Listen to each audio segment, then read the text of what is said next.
after ilang malapit na pong mag-isang buwan. Tapos, ang tawag dito si mama, next week na po siya uuwi. Ngayon ako lang po mag-isa sa bahay. Kaya, nakalak po ako dito. Pero bubuksan ko yung tawag dito yung kusina kasi malaki. Kasi mag-isa lang ako. Ando naman yung chacho, yung tawag dito yung auntie ko. Tapos, yung chacho ko. Pero nilak pa rin kasi. Long story. May ito, kababalaghan na nangyayari. Nakaka-trauma siya, guys. Nakaka-trauma talaga. Pero, susunod ko sabihin sa inyo. And mag-aalmusal po muna ako. Sarado siya. Pero bubuksan ko po dito. Open the, eyes!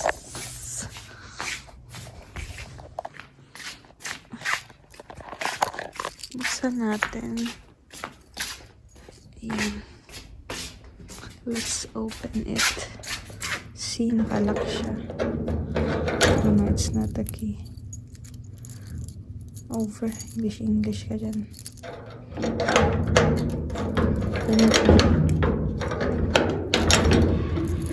Huwag niyo pong pansinin yung kamay ko kasi nasunog po. Nasugat po yan kasi kakahugas ng tag dito gamit malamig na tubig. Kahugas ko po gamit malamig na tubig. Ayun, tingnan niyo. Hindi po ako nag-iinit ng tubig. Ay, sarado yung ref. Ay, sinarado ko yung ref. Parang nabubuan na ako nito. Halo. Saan ba yung susi? Ang kalat pa ng kwarto. Hindi pa po ako nagwawalis. Mamaya na. Mga 12:30. Kasi si Adel alas 2 na umuwi. Tsaka si Emad. Tsaka nagluto na din po ako ng ulam. At tsaka meron ng tag dito. Lapit na talaga yung camera. At tsaka yung tag dito yung meron ako, nakagawa na ako ng ata. Yan. Yan yung ginawa ko. O, diba? Ngayon, initin po natin to. Kasi, kakain ako. Hindi naman po talaga ako nag-aalmusal. Pero ngayon, alas 12 na.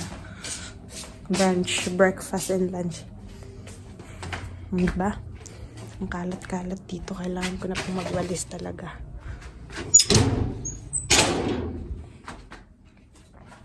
Ayan. Bago ako maglinis, ay syempre, nagulat ako dun nagulat ako dun. Sumarado yung it's close na kasi too much malamig na yan. You need to asan ko ba ito ilalagay ko? Hello.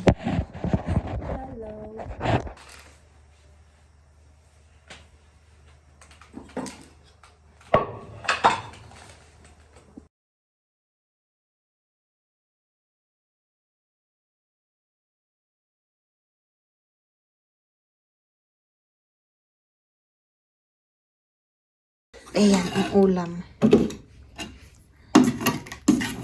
Nandito si Auntie Roxy with me. Tama na yan kasi si Adel Japan kakain. Adel, Emad. Let's eat. Ayan, kain po tayo. 무슨 애야? 나 애미 건강병. Kaso?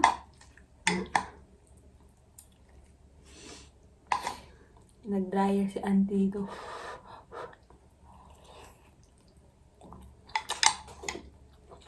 Taste ko. Mama, ka na. Ay, lagi yan, kimo. Digestion. Ba? Roti. Sen hazır abla yine. Anne gibi koncaç. Nagkisa. Kasi kita niya, nada. Mag-gambar siya. So, ito lang. Ba, hindi roti. Ha? Ne bu tarafa bu kokun meselesi tarzı be ya. Bu kaç bu तनिक ये बैठ के दर्द सिर दर्द राइजर पीता आई ना उल्टियाँ लगने लगी Gusto? Kaya, पता नहीं सर्दी ले लिया क्या So, Rosa na kape, wash, Oo. wash. Ay, nasa di Shami dito sa kana wash eh. Marchaw eh. Buti niya. Auntie. terus buti ko Ayan, umuwi na po si Auntie. Nag-ano lang siya dito. Kasi, yung anak niya,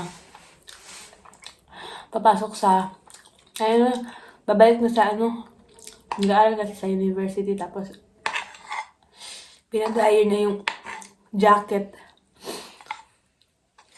Dito siya nag-dryer.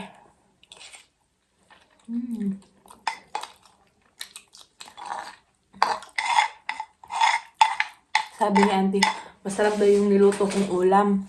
Sabi ko, sabi ko kasi dati hindi ako marunong. Ganto kasi yun, pag bisita, ganto ganyan. Hindi ko alam, natataranta ako. Tapos, yung naluluto ko, iba yung lasa. Pero pag kami lang yung kumakain, ayan, masarap po siya.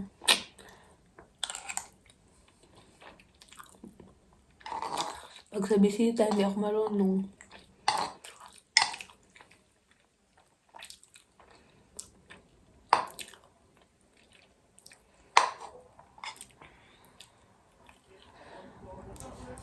Ito yung first,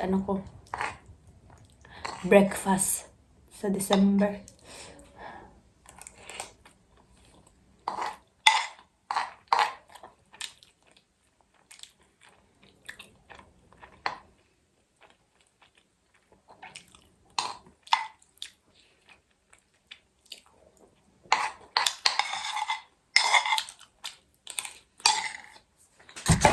Sarap. Busog. Plus, cold water. Ayan. Barf. Yellow. Hindi ko alam kung nakikita niya. Ayan. Yung yellow. Kaya pagalitan ako ni mama. Kasi, di sila dito. Lahat sila nagagalit sa akin. Hindi nagagalit. Pinagsabihan ako kasi sobrang lamig na daw. Tapos umiinom pa ako ng malamig na tubig. Hindi ko po alam eh. Kasi pag yung normal na tubig lang ininom ko, yung warm water, hindi talaga ako nabubusog. Pero pag yung malamig talaga na tubig yung iniinom ko, parang, sobrang sarap sa feeling. Kung halimbawa, may Coke, may Royal, or Fanta, or Sprite, kaya anong drinks pa yan dyan, pag ang katapat ay malamig na tubig na nagyayelo, mas pipiliin ko po talaga. Promise. Busog na ako. Tapos ngayon, magwawalis na ako kasi, excuse me. Kasi, hindi, kahapon, hindi ako nag-map. Kasi sabi ni, mama, every, after 2 days ka mag-map. Every after 2 days. Kasi ganyan, kamay ko ito.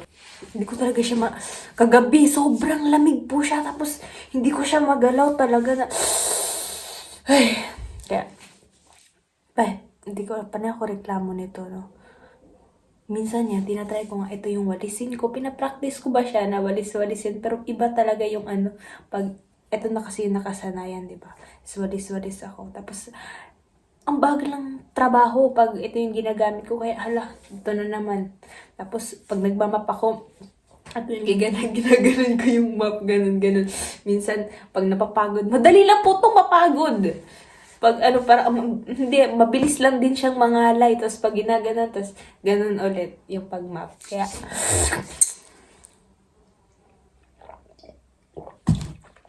papasok ako sa kwarto kasi may papakita po ako sa inyo. 1 hour later. So, handa na ba kayo makita? Nagpaputol po ako ng buhok. 1, 2, 3. Tingnan niyo yung buhok ko. Ayan. Tingnan niyo po. Okay na. Pinutulan ko yung buhok ko. Ako lang po yung nagputol nito kasi walang tao sa bahay nun. Tapos, yung cellphone ko, nalobat. Tapos, bored na bored ako. Unang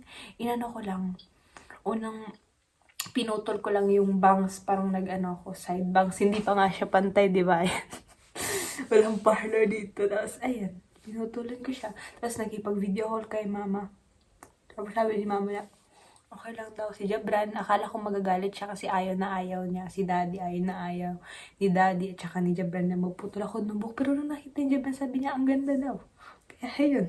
Pero pinutol ko muna po siya bago ko sabihin sa kanila. Kasi pag nagtanong ako na putulin ko yung buhok ko, syempre hindi pa kaya. Kaya ayan. Ito yung buhok ko.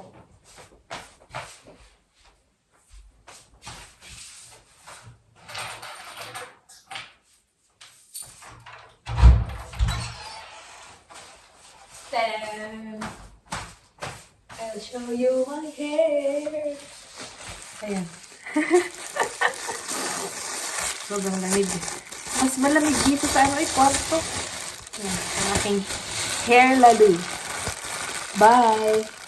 Dapat pala nung nag-New Year ako nagputol, no? Nagputol. New hair, new look. Pero, baka sa New Year, ganito na naman yung kaikli yung putulin ko. Ganyan. Wala ka na yung buhok lang yan. Ang haba din yan.